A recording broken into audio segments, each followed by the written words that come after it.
ಬ್ರಹ್ಮಾವರದಲ್ಲಿ Saint Mary's Orthodox Syrian Cathedral ಚರ್ಚ್ನ ನೂತನ ದೇವಾಲಯದ ಲೋಕಾರ್ಪಣೆಯ 2ನೇ ದಿನದ ಕಾರ್ಯಕ್ರಮ ವಿಜೃಂಭಣೆಯಿಂದ ಜರುಗಿತು. ಮಲಂಕರ ಆರ್ಥೋಡಾಕ್ಸ್ ಸಿರಿಯನ್ ಸಭಾದ ಪರಮಾಧ್ಯಕ್ಷರಾದ ಪರಮಪೂಜ್ಯ ಮೋರಾನ್ ಮೋರ್ ಬಸೇಲಿಯೋಸ್ ಮಾರ್ತೋಮಾ ಪೌಲೋಸ್ ದ್ವಿತೀಯರು ನೇತೃತ್ವದಲ್ಲಿ ಧಾರ್ಮಿಕ ಕಾರ್ಯಕ್ರಮಗಳು ಜರುಗಿದ್ದು, ರಾತ್ರಿ ಪ್ರಾರ್ಥನೆ, ಪ್ರಭಾತ ಪ್ರಾರ್ಥನೆ ಬಳಿಕ ಪವಿತ್ರ ಶುದ್ಧೀಕರಣದ 2ನೇ ಭಾಗ ಪ್ರಾರಂಭವಾಯಿತು. ದೇವಳದ ಎಲ್ಲಾ ಕಡೆ ಪವಿತ್ರ ಗಂಧವನ್ನು ಹಚ್ಚುವ ಮೂಲಕ ಶುದ್ಧೀಕರಿಸಿ ಪವಿತ್ರ ಶಿಲುಬೆಯನ್ನು ಪ್ರತಿಷ್ಠೆ ಮಾಡಲಾಯಿತು. ನಂತರ ಪವಿತ್ರ ಬಲಿಪೂಜೆಯನ್ನು ನೆರವೇರಿಸಲಾಯಿತು.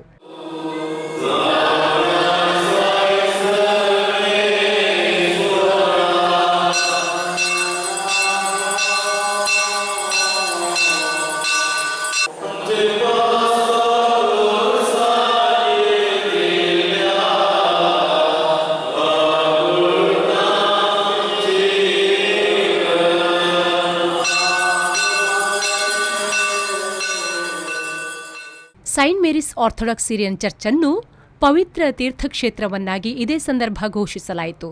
ದೇವತಾ ಕಾರ್ಯಗಳಲ್ಲಿ ಬ್ರಹ್ಮಾವರ ಸಿರಿಯನ್ ಆರ್ಥೋಡಾಕ್ಸ್ ಧರ್ಮ ಪ್ರಾಂತ್ಯದ ಮೆಟ್ರೋಪಾಲಿಟನ್ ವಂದನೀಯ ಯಾಕೂಬ್ ಮಾರ್ ಇಲಿಯಾಸ್, ಕೋಲ್ಕತ್ತಾ ಧರ್ಮ ಪ್ರಾಂತ್ಯದ ಬಿಷಪ್ ಜೋಸೆಫ್ ಮಾರ್ ದಿಯಾನಿಯೋಸ್, ಮುಂಬೈ ಧರ್ಮ ಪ್ರಾಂತ್ಯದ ಗೀರ್ ವರ್ಗೀಸ್ ಮಾರ್ ಕಾರ್ಲಿಯೋಸ್, ಅಹಮದಾಬಾದ್ ಧರ್ಮ ಪ್ರಾಂತ್ಯದ ಗೀರ್ ವರ್ಗೀಸ್ ಮಾರ್ ಯೂಲಿಸ್, ಬೆಂಗಳೂರು ಧರ್ಮ ಪ್ರಾಂತ್ಯದ ಅಬ್ರಹಾಂ ಮಾರ್ ಸೆರಾಫಿಮ್ ಅವರು ಪುನರ್ ಪ್ರತಿಷ್ಠಾಪನೆಯ ದೈವಿಕ ವಿಧಿವಿಧಾನಗಳಲ್ಲಿ ಸಾಥ್ ನೀಡಿದರು.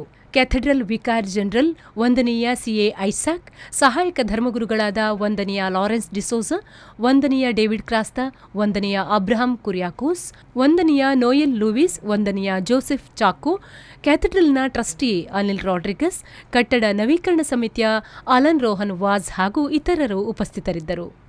ಹರೀಶ್ ಕಿರಣ್ ತುಂಗ, ವಿ4 ನ್ಯೂಸ್ 24/7 ಕುಂದಾಪುರ.